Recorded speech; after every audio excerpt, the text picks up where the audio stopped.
Before Samuel L. Jackson became Jules Winnfield's spiritual successor as a flamboyant boxing promoter, the Great White Hype prophetically satirized a real Mike Tyson fight, ended a major star's A-list dreams, featured a tragic Hollywood murder connection, and somehow bombed despite predicting boxing's future, all while Jackson greeted Travolta lookalikes with Pulp Fiction references and Brian Setzer sang leprechauns to the ring.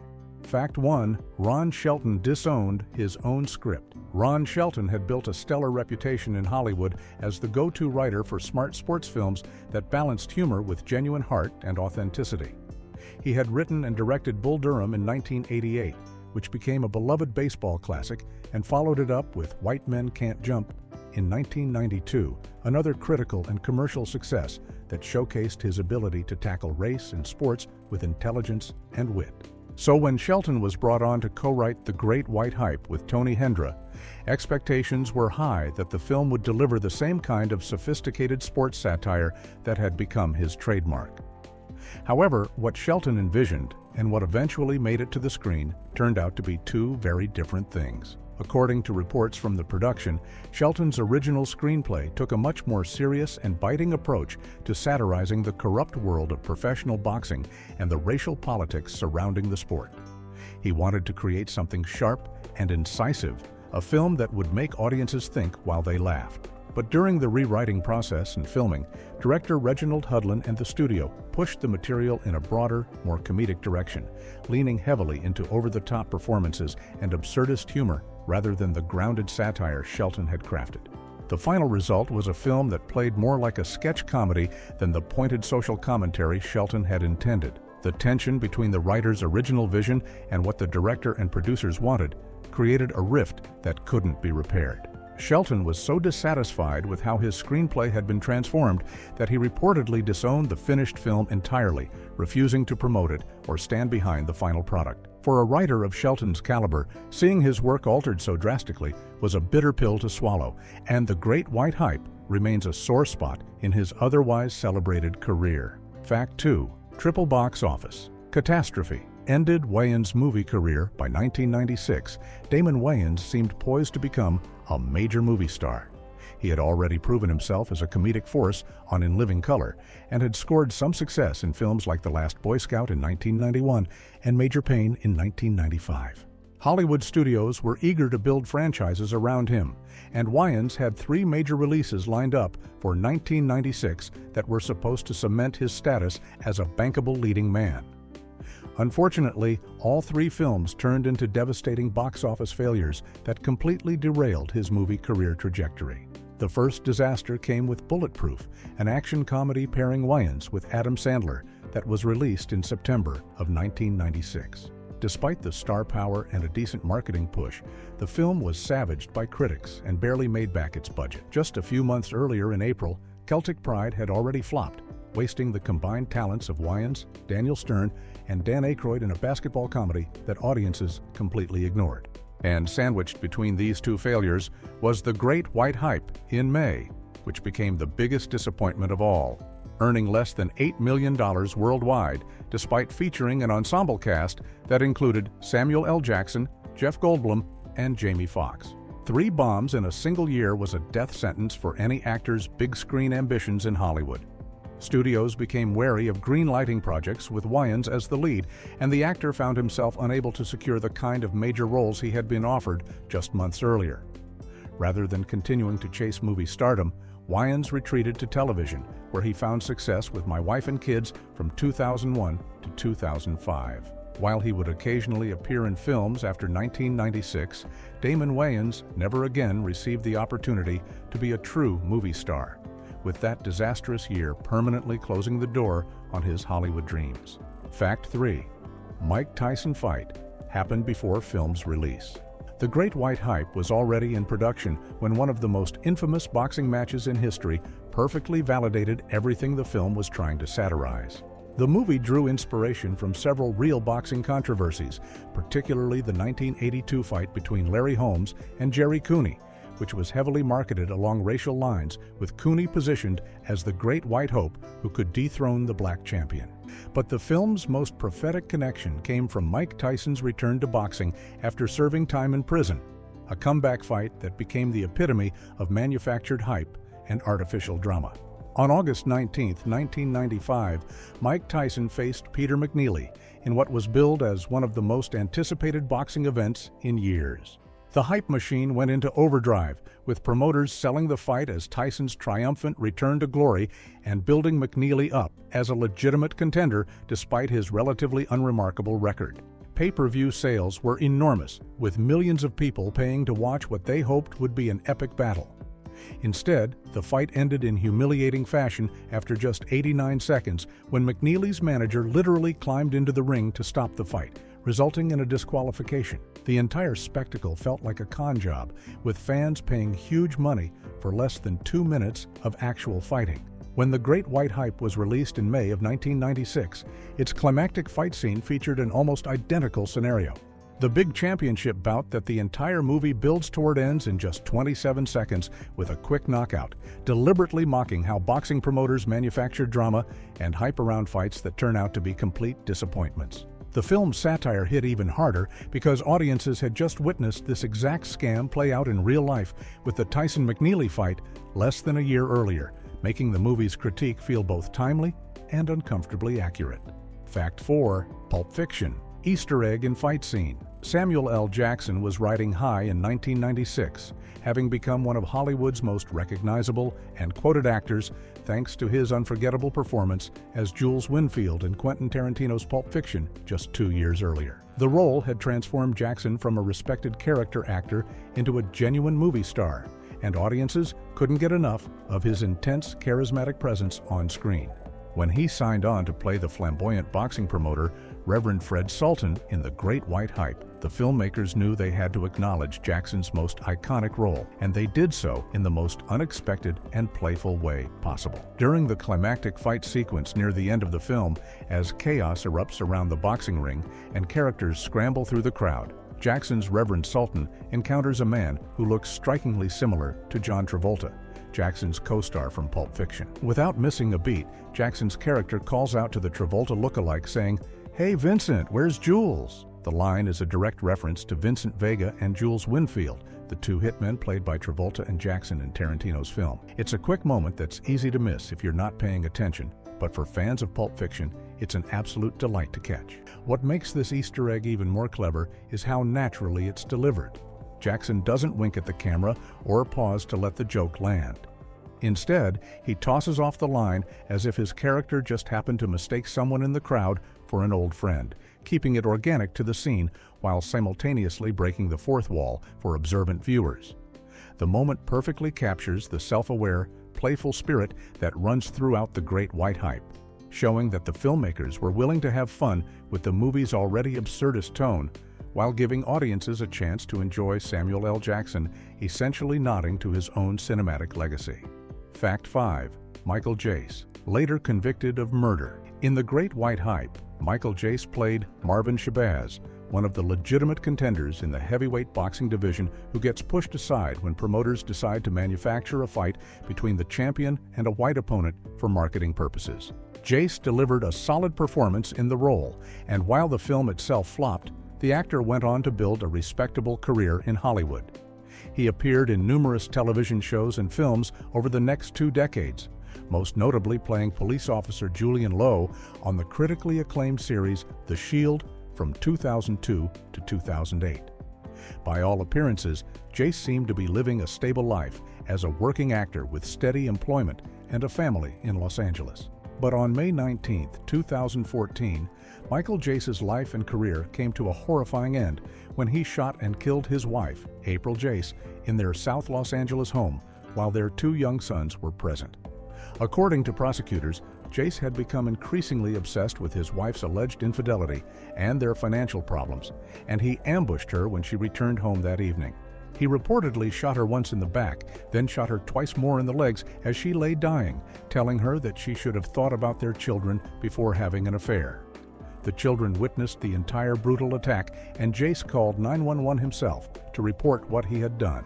The trial in 2016 revealed a pattern of domestic violence and controlling behavior, with prosecutors painting Jace as a jealous husband who couldn't accept his wife's independence. Despite his defense team's attempts to argue that he had acted in the heat of passion, the jury convicted Michael Jace of second-degree murder. He was sentenced to 40 years to life in prison, where he remains today. The case shocked Hollywood and devastated everyone who had worked with Jace over the years, as colleagues struggled to reconcile the professional actor they knew with the violent killer he had become.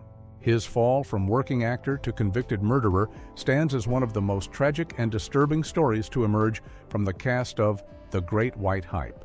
Fact 6. Real boxing journalist played himself. Burt Sugar was an absolute legend in the world of boxing journalism, a man whose image was as recognizable as any fighter he covered during his 6-decade career.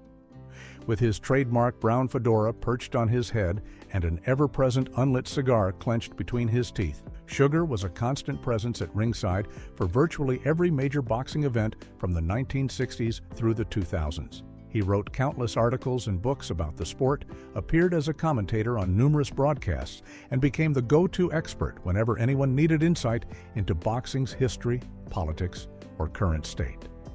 His encyclopedic knowledge of the sport was matched only by his willingness to call out the corruption and manipulation that often plagued professional boxing. When the filmmakers behind The Great White Hype were crafting their satire of boxing's racial politics and manufactured hype, they knew they needed real boxing credibility to make their critique land with authenticity. That's where Burt Sugar came in. Sugar agreed to appear in the film as himself, playing a boxing journalist who comments on the absurd spectacle of the movie's fictional championship fight. In his scenes, Sugar does exactly what he did in real life, serving as a skeptical voice of reason who sees through the promotional nonsense and questions the legitimacy of what's being sold to the public. His presence in the film adds a layer of genuine authority to the satire, essentially lending his reputation to validate the movie's criticisms of how boxing promoters exploit racial narratives and manufacture controversy to sell fights. Having Burt Sugar appear as himself wasn't just a clever bit of stunt casting.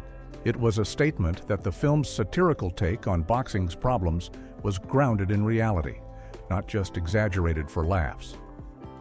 Sugar had spent his entire career documenting and critiquing these exact issues, and his willingness to participate in The Great White Hype suggested that he believed the film was hitting legitimate targets. For boxing fans watching the movie, seeing Sugar's familiar face and hearing his distinctive voice added an element of realism to an otherwise absurdist comedy, reminding audiences that beneath all the jokes and exaggeration, there was real truth to what the film was saying about the sport's manipulation of race and spectacle. Fact 7. Method Man's unrealistic live-ring entrance. Method Man was at the height of his popularity in 1996 as one of the standout members of the Wu-Tang Clan, one of hip-hop's most influential groups. The filmmakers behind The Great White Hype wanted to capture the energy and showmanship of modern boxing events, where fighters often entered the ring accompanied by elaborate musical performances and celebrity appearances. So they enlisted Method Man to perform during the ring entrance sequence for Damon Wayans' character, James the Grim Reaper Roper, creating what was meant to be an exciting and authentic representation of how contemporary boxing matches incorporated hip-hop culture into their spectacle. In the scene, Method Man appears live in the arena, performing a rap as Roper makes his way to the ring surrounded by his entourage and supporters. The performance is energetic and captures the kind of hype that surrounds major championship fights, with Method Man bringing genuine star power to the moment.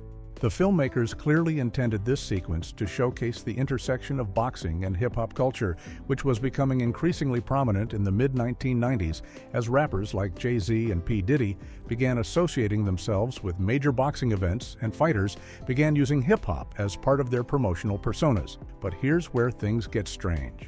Multiple film critics and reviewers who watched The Great White Hype specifically singled out Method Man's live performance during the ring entrance as the least realistic thing in the entire film. Think about that for a moment. This is a movie that features leprechauns throwing cereal, a heavyweight champion who delays his fight to watch a blaxploitation film, a promoter who stages an entire championship bout as a racial publicity stunt, and absurdly over-the-top characters at every turn.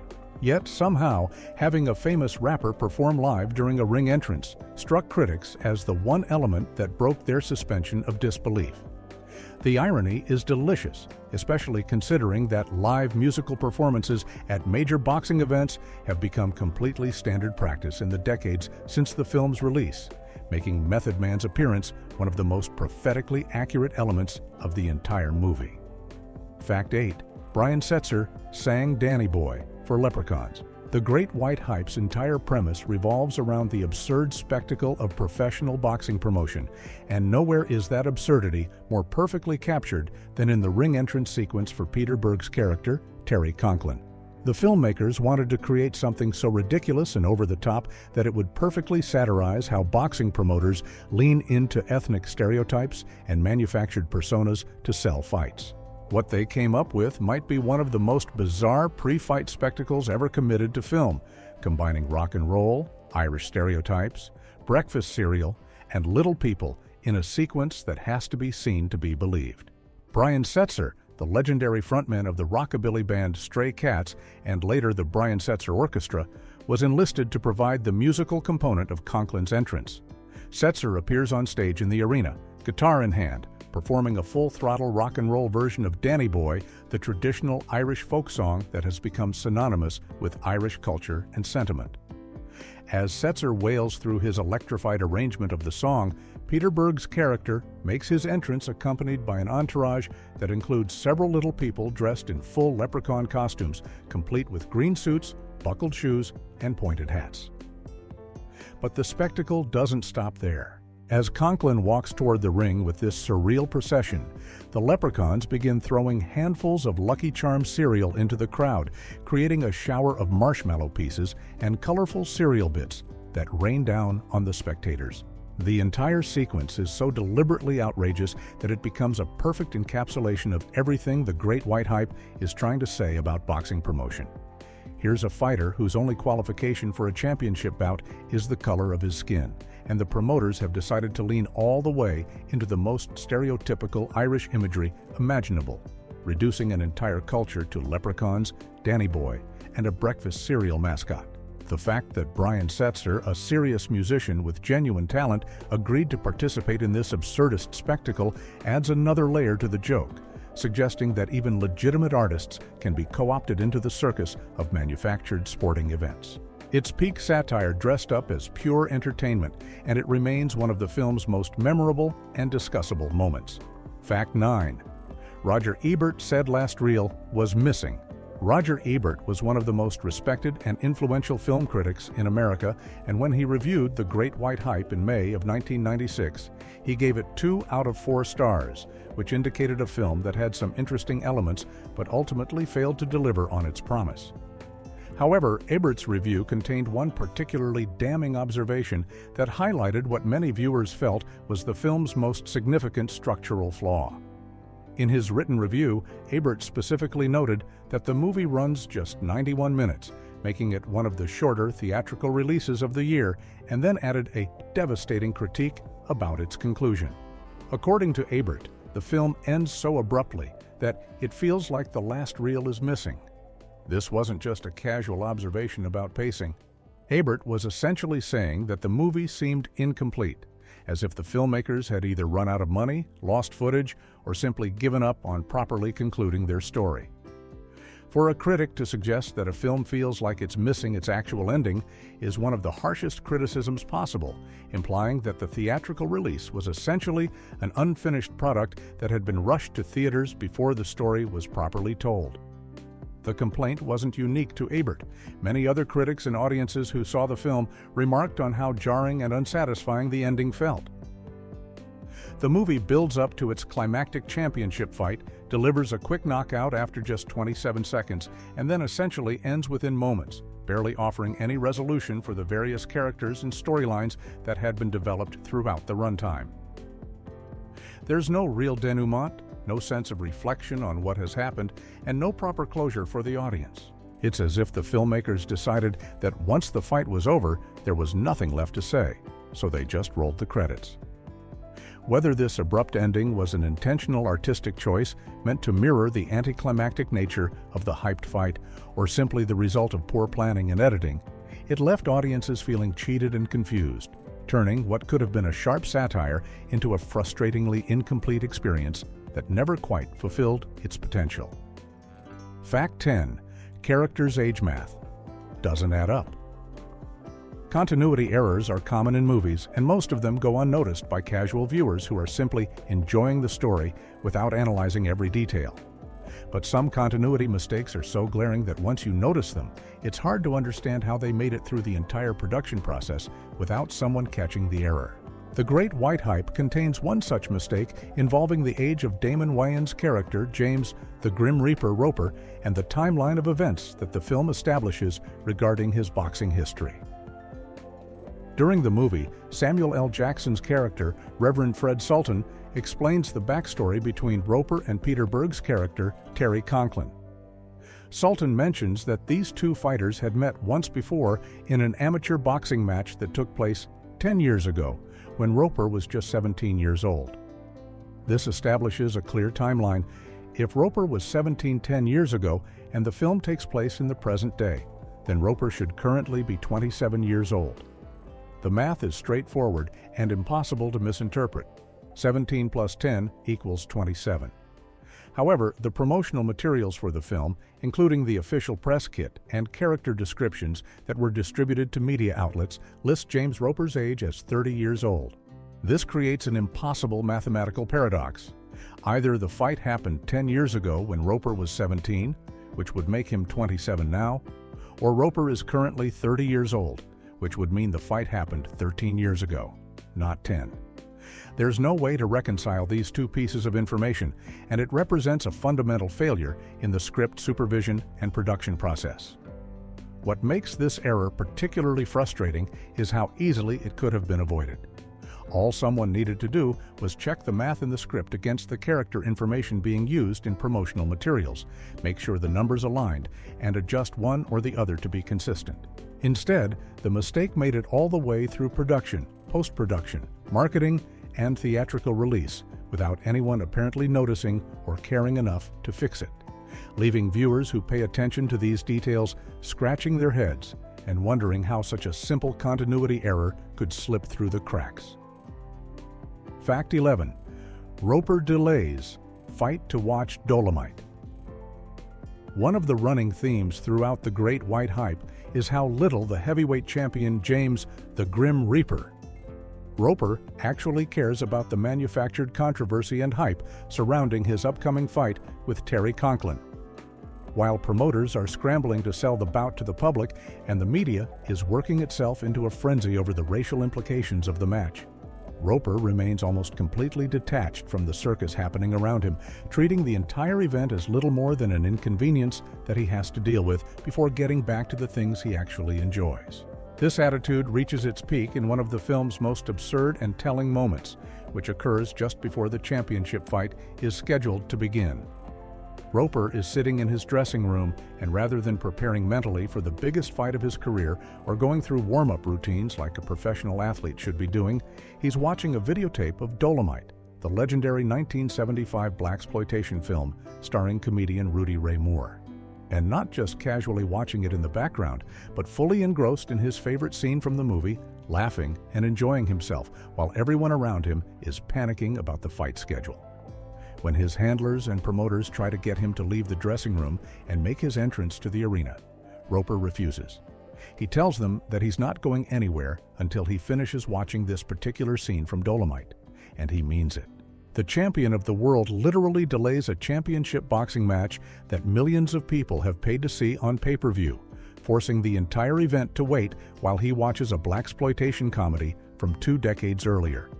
It's a perfect encapsulation of Roper's character and the film's satirical take on how absurd the whole boxing industry has become. Here's a fight that means nothing to the actual boxer involved, who views the entire spectacle with such indifference that he'd rather watch Rudy Ray Moore deliver kung fu kicks in a low-budget comedy than participate in the theatrical production that's supposed to be about him. The moment brilliantly satirizes how detached athletes can become from the manufactured drama surrounding their careers. Fact 12. MGM Grand Product Placement and Fox Film corporate synergy and cross-promotion are common in Hollywood, with studios often working together to share resources and maximize their marketing reach. However, these arrangements usually happen between companies that have existing business relationships or shared financial interests. What makes The Great White Hype unusual is how prominently it features one studio's brand while being produced and distributed by a completely different studio, creating a product placement situation that confused critics and raised questions about the business relationships involved. The Great White Hype was produced and distributed by 20th Century Fox, which meant that Fox was the studio putting up the money, handling the theatrical release, and standing to profit from the film's success. However, the movie was shot extensively at the MGM Grand Casino and Hotel in Las Vegas, and the production didn't just use the location as a neutral backdrop.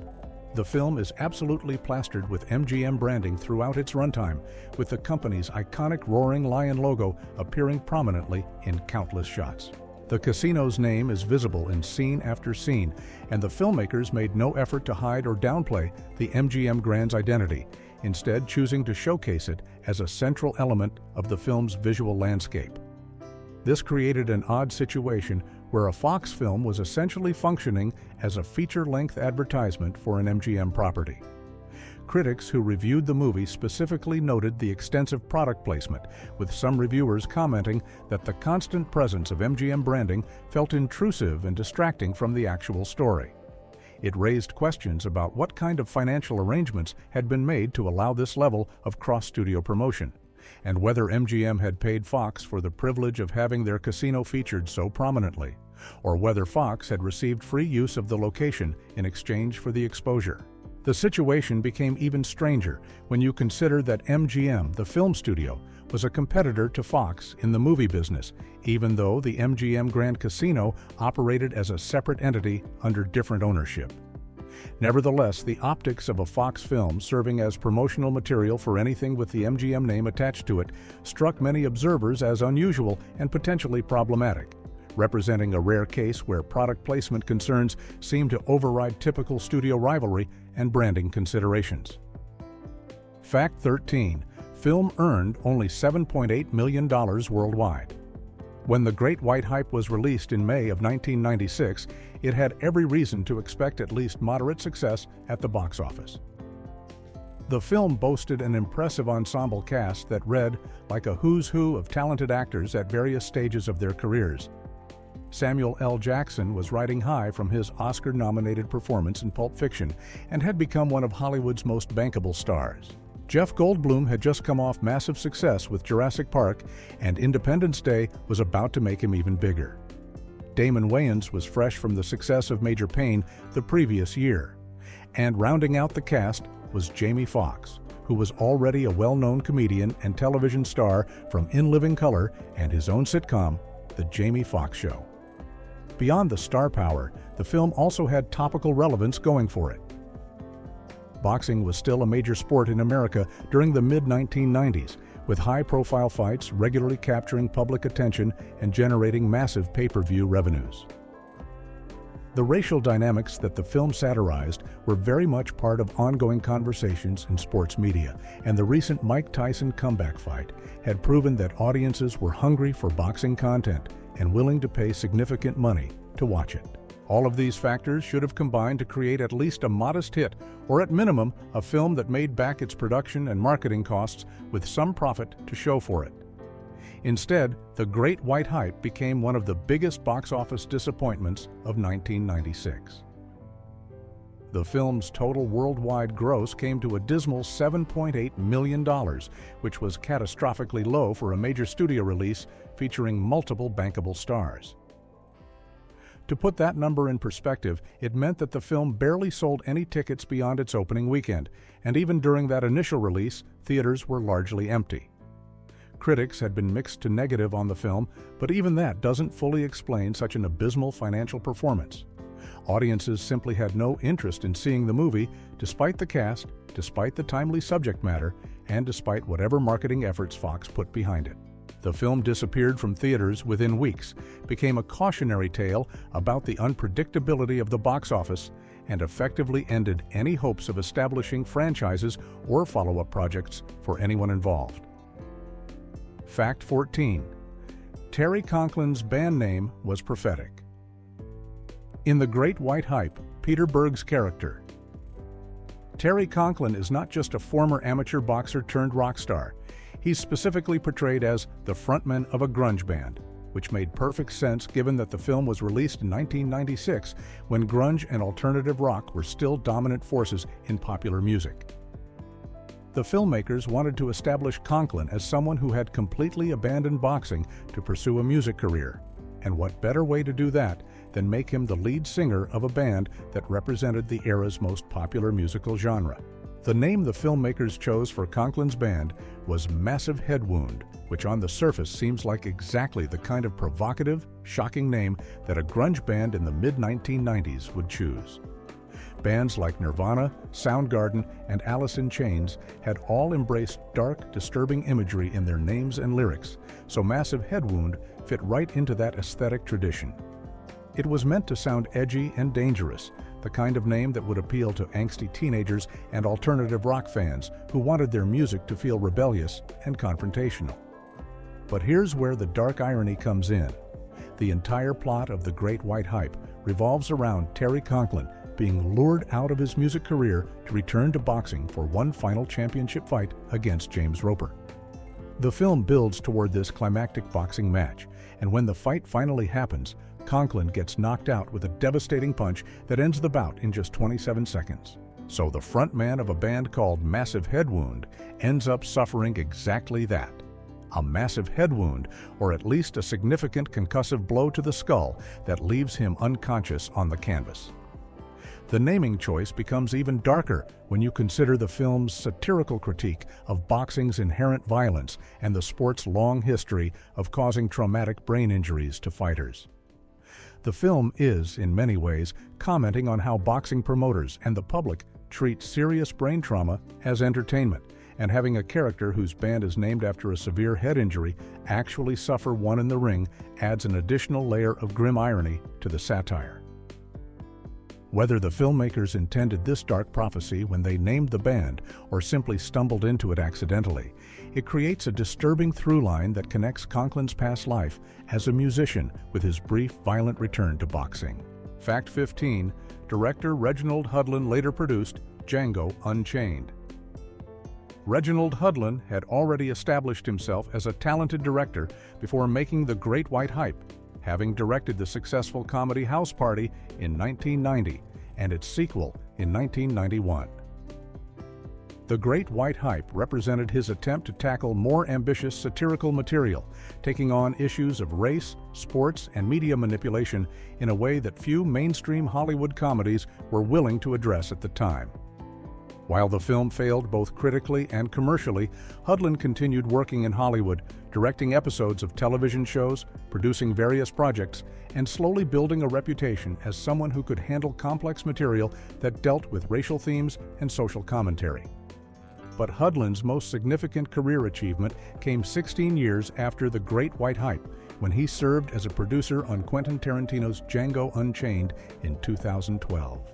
The film, which told the story of a freed slave turned bounty hunter in the pre-Civil War South, became a massive critical and commercial success, earning over $400 million worldwide and winning multiple Academy Awards, including one for Tarantino's screenplay. Hudlin's involvement as a producer helped ensure that the film's complex handling of slavery, violence, and American history was executed with the proper care and sensitivity, even as Tarantino pushed the material into provocative and controversial territory. What makes this connection particularly interesting is that Django Unchained starred Samuel L. Jackson in a major supporting role as Stephen, the manipulative head house slave who serves as one of the film's primary antagonists. Jackson delivered one of the most talked about performances of his career in the role, playing a character who was both darkly comic and genuinely disturbing, using exaggerated subservience to mask a calculating intelligence and deep-seated cruelty. The performance earned Jackson widespread critical acclaim and numerous award nominations, representing some of his finest work. So, 16 years after the Great White Hype brought Hudlin and Jackson together for a satirical comedy about race and exploitation in boxing, they reunited for a much more ambitious and successful project that tackled even heavier themes of racial oppression and American history. The collaboration came full circle, with both men having matured as artists and found a project that could properly showcase their shared interest in using entertainment to examine uncomfortable truths about race in America.